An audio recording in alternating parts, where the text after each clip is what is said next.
তো গাইজ আজিৰ পৰা নতুনকে ব্লগ বনোৱা আৰম্ভ কৰিছো সেই হলৌঠিল টকৰ গছত ভিডিঅ'টো য'ৰ পৰা ভাইৰেল হৈছিল এই দলংখনৰ পৰা আকৌ ব্লগ বনোৱা ষ্টাৰ্ট কৰিছো নিজৰ বুলিবলৈ বেলেগ একো নাই এই ভাল্লাদেৱৰ ৰথ খান আৰু এই কাটাপ্পাৰ মুকুটটো তো এই দুটা লৈ কেনে আৰম্ভ কৰিছো আৰু আমিতো গৰীব মানুহ এতিয়া লোকেশ্যন চেঞ্জ কৰিব নোৱাৰো জিন্দগীত ঘগৰাবাৰত কাকো যায় নাপালো চ' আমি টাইমে চেঞ্জ কৰি দিওঁ চেঞ্জ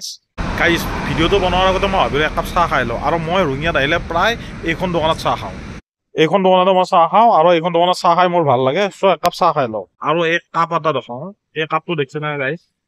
এই হোটেল গিলাকৰ কাপ গিলা আজিকালি দিনক দিনে সৰু হৈ যায় আছে মানে চাহ দেই নে পলিয়া দ্ৰৱ দেই ধৰিবই নোৱাৰি বাট যি নহওক চাহ কাপ খাই কেনে ভাল লাগিল এতিয়া মই ব্লগৰ কাম আৰম্ভণি কৰো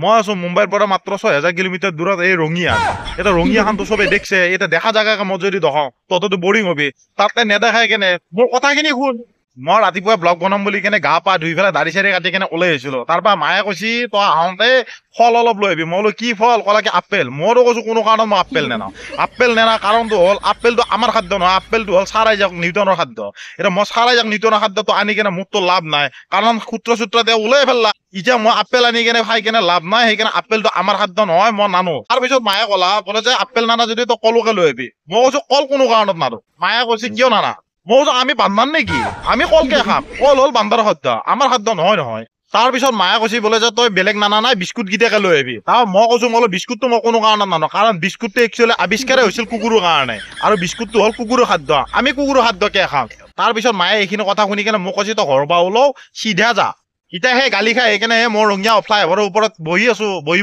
এতিয়া মায়ে গালি পৰা কথাখিনি মনত পৰাৰ লগে লগে মোৰ এটা কথা মনত পৰি গ'ল আমাৰ খুড়ীমাহঁতে আমাৰ পেহীহঁতে আজিকালি তামাম যি ফেচবুকত যি শ্বৰ্ট ভিডিঅ' বনোৱা কৈছে বোলে যে শ্বৰ্ট ব্লগিং আৰম্ভ কৰিছে মই ভাল পাওঁ বনো তামাম ভিডিঅ' বনাও ফালি দি ভিডিঅ' বনাই কেনে কাৰো কথা নুশুনবি একদিন হ'লেও চাকচেছ হবি ৰাতিপুৱাই টোপনিৰ পৰা উঠ আৰু হেল্ল গাইজ বুলি কৈ পেলাই একদম কোৰাচ চোৰাচ লৈ আৰম্ভণি কৰি দি আলুৱে মটৰে মাংসই যি পা চব একফালৰ পৰা বনাই যা যদি বনাবৰ কাৰণে ঘৰত চব্জি নাই তেতিয়াহ'লে ঢেকীয়া কচু যি আছে চব উহৌ আৰু সেইও যদি উহাবা নাই শিল হ'লেও গৰম কপ্তাৰ মানে যেতিয়ালৈকে হাজবেণ্ডৰ লগত কাজিয়া লাগে কোৰ্ট নাপা তেতিয়ালৈকে বনাই থাক মই ফেচবুক ইনষ্টাগ্ৰাম চলাই এটা বস্তু গম পাইছো যে আমাৰ অসমৰ মানুহ টেলেণ্টৰ অভাৱ নাই এনেকুৱা টেলেণ্ট আছে কিন্তু প্ৰতিভাখিনি বিকাশ নাপাৱাৰ মেইন কাৰণ ওচৰ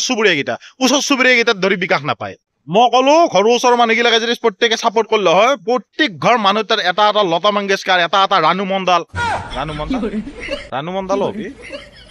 নালগে